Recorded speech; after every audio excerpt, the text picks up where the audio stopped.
پیدا ہوا تو دیکھو کئی مجوسی پورب سے یروشلم میں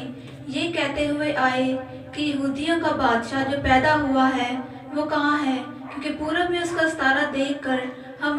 اسے سجدہ کرنے آئے ہیں۔ یہ سن کر ہیرودیس بادشاہ اور اس کے ساتھ یروشلم کے سب لوگ گھبرا گئے، اور اس نے قوم کے سب سردار کاہنوں اور فقیوں کو جمع کر کے ان سے پوچھا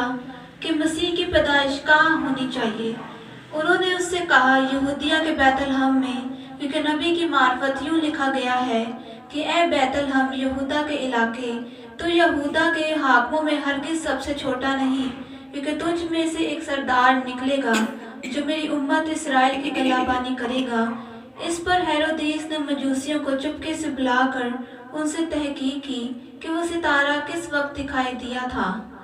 اور یہ کہہ کر انہیں بیت لحم کو بھیجا کہ جا کر اس بچے کی بابت ٹھیک ٹھیک دریافت کرو، اور جب وہ ملے تو مجھے بھی خبر دو تاکہ میں بھی آ کر اسے سجدہ کروں۔ وہ بادشاہ کی بات سن کر روانہ ہوئے، اور دیکھو جو ستارہ انہوں نے پورب میں دیکھا تھا وہ ان کے آگے آگے چلا،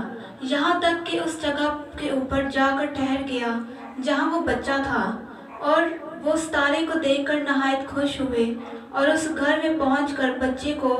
اس کی ماں مریم کے پاس دیکھا، اور اس کے آگے گر کر سجدہ کیا، اور اپنے ڈبے کھول کر سونا اور لبان اور مر اس کو نظر کیا، اور ہیرودیس کے پاس پھر نہ جانے کی ہدایت خواب میں پا کر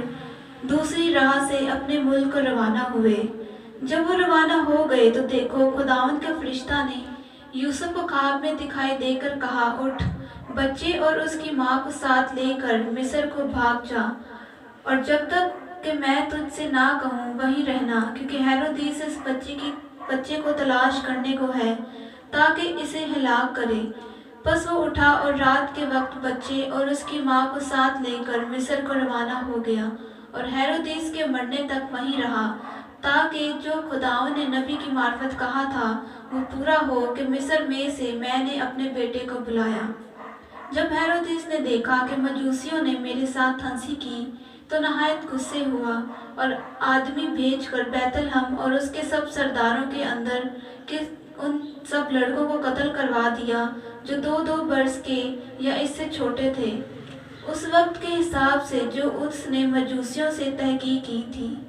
اس وقت وہ بات پوری ہوئی جو یرمیہ نبی کی معرفت کہی گئی تھی کہ راما میں آواز سنائی دی، رونا اور بڑا ماتم، راکھل اپنے بچوں کو رو رہی ہے اور تسلی قبول نہیں کرتی اس لیے کہ وہ نہیں ہے۔ جب ہیرودیس مر گیا تو دیکھو خداوند کا فرشتہ نے مصر میں یوسف کو خواب میں دکھائی دے کر کہا کہ اٹھ، اس بچے اور اس کی ماں کو لے کر اسرائیل کے ملک میں چلا جا، کیونکہ جو بچے کی جان کے خواہاں تھے وہ مر گئے۔ پس وہ اٹھا اور بچے اور اس کی ماں کو ساتھ لے کر اسرائیل کے ملک میں آ گیا، مگر جب سنا کہ ارخلاؤس اپنے باپ ہیرودیس کی جگہ یہودیہ میں بادشاہی کرتا ہے تو وہاں جانے سے ڈرا، اور خواب میں ہدایت پا کر گلیل کے علاقہ کو روانہ ہو گیا، اور ناصرت نام ایک شہر میں جا بسا، تاکہ جو نبیوں کی معرفت کہا گیا تھا وہ پورا ہو کہ وہ ناصری کہلائے گا۔ کلام مقدس کے پڑھے جانے سنے جانے پر خدا کی خاص برکت ہو۔ خدا کا شکر۔